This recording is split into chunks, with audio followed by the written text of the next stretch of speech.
আসসালামু আলাইকুম রহমতুল্লাহ। বিসমিল্লাহ। এগুলো সাহেব ভাই যেভাবে তার খামারে কবুতর পালন করে, আমাদের শখের বশতে আমাদের খামারে 3 জোড়া কবুতর আনছিলাম। সেখান থেকে আমাদের কিছুদিন পর ডিম পাড়ছিল। ডিম পাড়ার কারণে খাঁচার ভিতরে কবুতর ছিল, সেটা আমরা বুঝতে পারিনি। কিন্তু কিছুদিন পর আমরা দেখি খামারের কবুতরের খাঁচার ভিতরে সেখানে ডিম পাড়ছে 2টা। আমরা দেখার কারণে এবং হাত দিয়ে ছোঁয়ার কারণে সেখানে একটা ডিম নষ্ট হয়ে গেছে আর একটা ডিমে বাচ্চা ফুটছে। সেখানে কবুতরটি অনেক দিন থাকার কারণে সেখানে ময়লা হয়ে গেছে।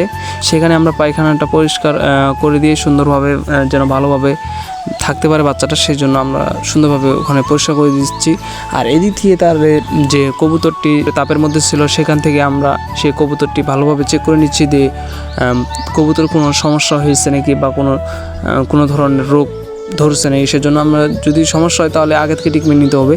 আর এদিক দিয়ে আমাদের যে ইনকিউবেটর মেশিন, ছোটো ইনকিউবেটর মেশিনে আমাদের দেশি মুরগির বাচ্চা বের হয়েছে। অল্প থাকার কারণে অল্প বাচ্চা বের হয়েছে। এদিক দিয়ে তাদের ঠান্ডা ধরে গেছে, সেজন্য আমরা ঠান্ডার ওষুধ দিয়েছি যেন বাচ্চাগুলো তাদের সুস্থ হয়। এবং আজকে এখান থেকে আগামীতে নতুন কোনো ভিডিও নিয়ে আসা হবে। আসসালামু আলাইকুম, আল্লাহ হাফিজ।